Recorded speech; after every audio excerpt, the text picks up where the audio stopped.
અમને ડરાવી કેમ રહી છે?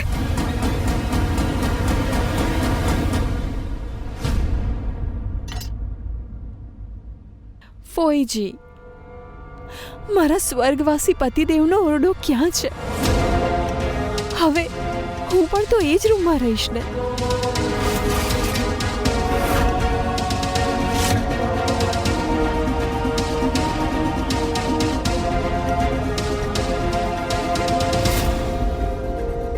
એમની યાદોના સહારે કહી દો ને. લાગે છે એમ નહીં માને.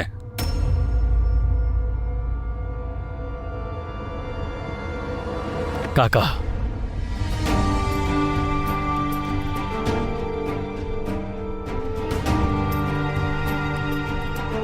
હું જાણું છું કે આની નોટંકી જોઈને તમને બહુ જ ગુસ્સો આવી રહ્યો છે, મને પણ આવે છે. પણ તમે જોઈ રહ્યા છો ને આપણા પરિવારમાં ક્યારનું શું ચાલે છે. પ્લીઝ ગુસ્સાને કંટ્રોલમાં રાખો, જેથી આપણા પરિવારને થોડી શાંતિની પળો તો નસીબ થાય.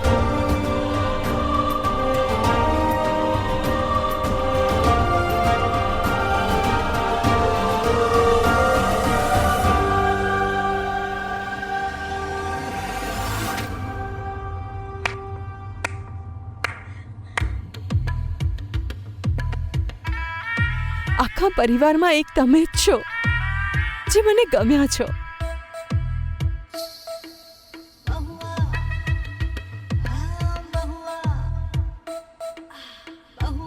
લાગે છે આ ઘરમાં એક તમે જ છો જેની સાથે હું મારું દુઃખ વહેંચી શકીશ.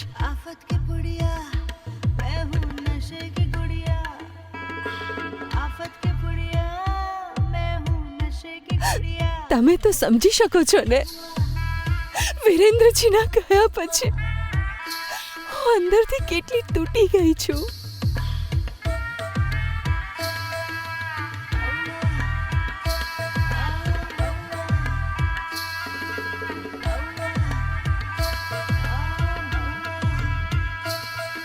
ગીતા ભાભી, લાગે છે તમારા સાસુમાએ એમના મોઢામાં દહીં જમાવી રાખ્યું છે.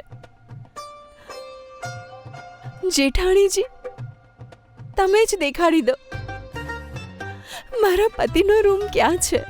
અહીં જ તો છે, ઉપર સીડીઓની સામે.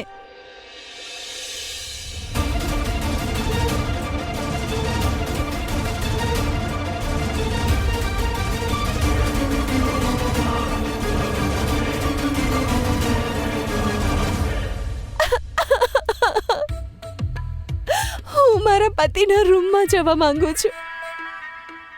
થોડી વાર વિરેન્દ્રજીને યાદ કરીને એકલામાં રડવા માંગુ છું. મને ડિસ્ટર્બ ના કરતા.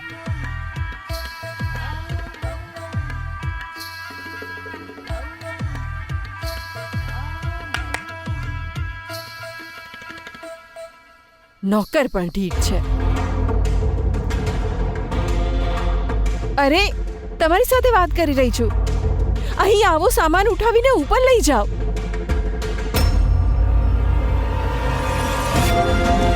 અરે સાચવીને.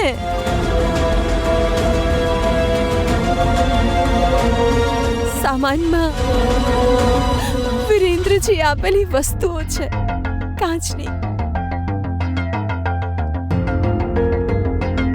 ક્યાંક પરિવારવાળાના સપનાઓની જેમ એ પણ ના તૂટી જાય.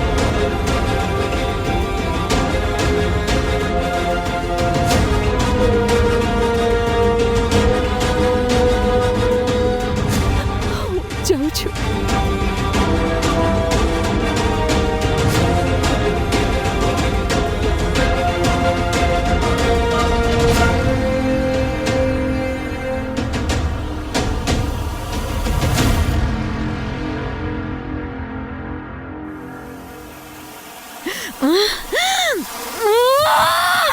ઉષા, શું કરે છે? માં, ઉષા, ઉષા સંભાળ, તારી જાતે. માં શાંતિ, માં શાંતિ રાખ. ગુસ્સો છોડ માં.